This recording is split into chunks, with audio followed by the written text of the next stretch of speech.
Hello everyone. Inspire Infotech Ranebennur ವತಿಯಿಂದ wheel ಬಳಸಿ ರಸ್ತೆ ದೂರ ಲೆಕ್ಕಾಚಾರ ಎಂಬ ವಿಡಿಯೋವನ್ನು ಪ್ರದರ್ಶಿಸುತ್ತಿದ್ದೇವೆ. LDR, ಚಕ್ರ, LCD, 8051 MCU board, SMPS, L298. LCD means liquid crystal display. ಪರಿಚಯ: ನೀವು ಬಿಲ್ಡರ್, ರಿಮೋಡೆಲರ್, ರಿಯಾಲ್ಟರ್ ಅಥವಾ ಸರ್ವೇಯರ್ ಆಗಿದ್ದರೆ ನೀವು ಬಹುಶಃ ದೊಡ್ಡ ಪ್ರದೇಶಗಳ ಅಳತೆಗಳನ್ನು ತೆಗೆದುಕೊಳ್ಳಲು ಬಳಸಲಾಗುತ್ತದೆ ಮತ್ತು ಆ ಅಳತೆಗಳನ್ನು ತೆಗೆದುಕೊಳ್ಳಲು ನಿಮ್ಮ ಬಳಿ ಅನೇಕ ಸಾಧನಗಳಿವೆ.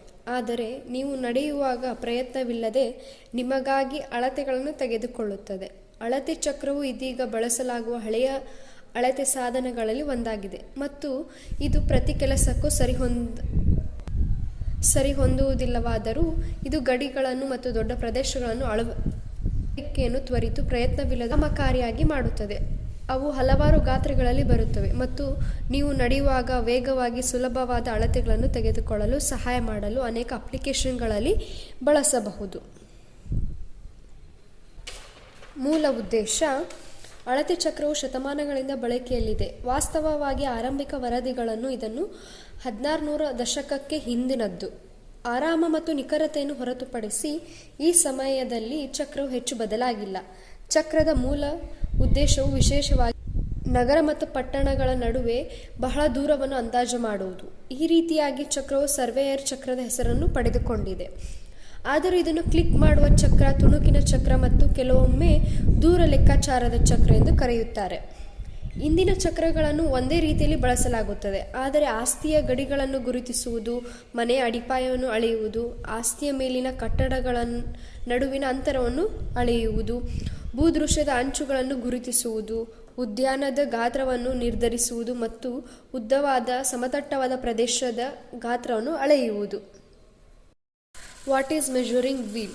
ಅಳತೆ ಚಕ್ರಗಳು ತುಂಬ ಸರಳ ಸಾಧನವಾಗಿದೆ. ಕನಿಷ್ಠ ಅವು ಹಿಡಿತದೊಂದಿಗೆ ಉದ್ದವಾದ ಹ್ಯಾಂಡಲ್ಗೆ ಜೋಡಿಸಲಾದ ಚಕ್ರಗಳನ್ನು ಒಳಗೊಂಡಿರುತ್ತದೆ. ಚಕ್ರ ತಿರುಗುತ್ತಿದ್ದಂತೆ ಅದು ಎಷ್ಟು ಬಾರಿ ತಿರುಗುತ್ತದೆ ಎಂಬುದನ್ನು ಗುರುತಿಸುತ್ತದೆ.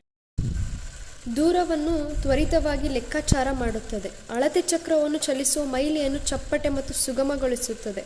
ಹೆಚ್ಚು ನಿಖರವಾಗಿ ಅದು ದೂರವನ್ನು ನಿರ್ಧರಿಸಲು ಸಾಧ್ಯವಾಗುತ್ತದೆ. ಚಕ್ರಗಳನ್ನು ಅಳೆಯುವುದು ಸಮತಟ್ಟವಾದ ಅಂತರವನ್ನು ಮಾತ್ರ ಅಂದಾಜು ಮಾಡುತ್ತದೆ ಎಂಬುದನ್ನು ನೆನಪಿನಲ್ಲಿಡಿ.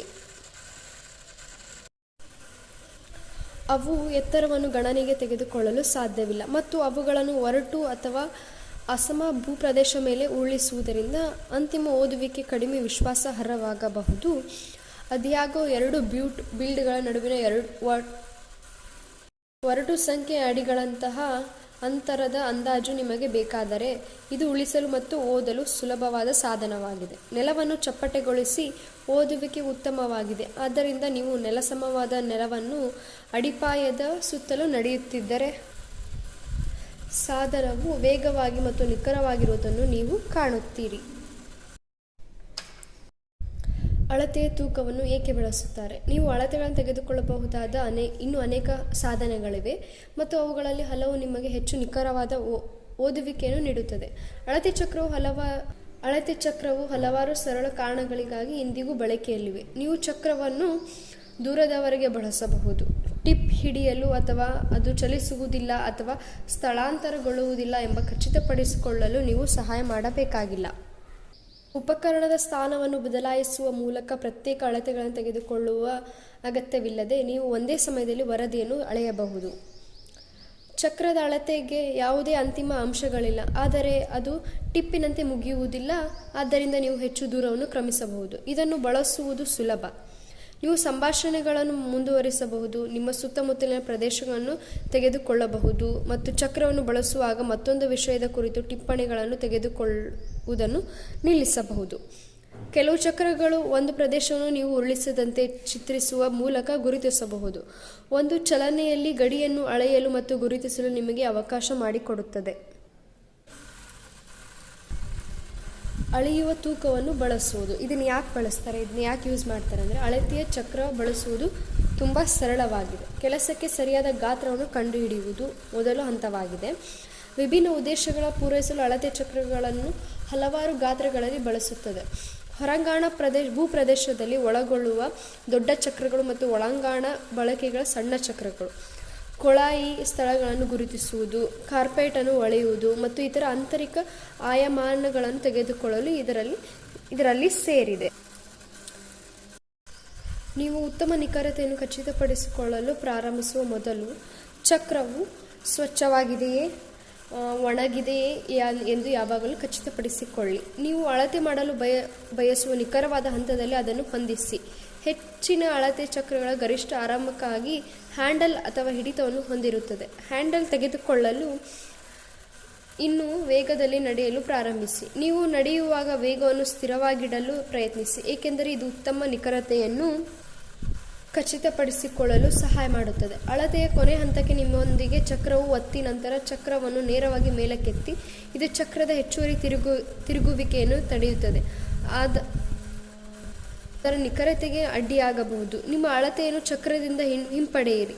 ನೀವು ಬಹಳ ದೂರವರೆಗೆ ಕೆಲಸ ಮಾಡುತ್ತಿದ್ದರೆ ನೀವು ಅದೇ ಸಮಯದಲ್ಲಿ ಸ್ಟ್ರಿಂಗ್ ಅಳತೆಯನ್ನು ಬಳಸಲು ಬಯಸಬಹುದು. ಅಸಮ ಭೂಪ್ರದೇಶದ ಸಂದರ್ಭದಲ್ಲಿ ಉತ್ತಮ ನಿಖರತೆಗೆ ಇದು ಸಹಾಯ ಮಾಡುತ್ತದೆ. ಅನುಕೂಲತೆ: ಸರಿಯಾದ ಕ್ರಮ ತೆಗೆದುಕೊಳ್ಳಿ. ಅಳತೆ ಚಕ್ರಗಳ ದೂರದ ಅಂತರವನ್ನು ಲೆಕ್ಕಾಚಾರ ಮಾಡಲು ಅಥವಾ ಅಂದಾಜು ಮಾಡಲು ತ್ವರಿತ, ಸುಲಭ ಮತ್ತು ಪರಿಣಾಮಕಾರಿ ಮಾರ್ಗವಾಗಿದೆ. ಅವರಿಗೆ ಬಳಸಲು ವಿಶೇಷ ಜ್ಞಾನ ಅಥವಾ ತರಬೇತಿ ಅಗತ್ಯವಿಲ್ಲ ಮತ್ತು ನಿಮ್ಮ ಉದ್ಯೋಗದಿಂದ ಉತ್ತಮ ಫಲಿತಾಂಶಗಳನ್ನು ಪಡೆಯಲು ಸಹಾಯ ಮಾಡುತ್ತದೆ. ವೀಲ್ ಬಳಸಿ ರಸ್ತೆ ದೂರ ಲೆಕ್ಕಾಚಾರ.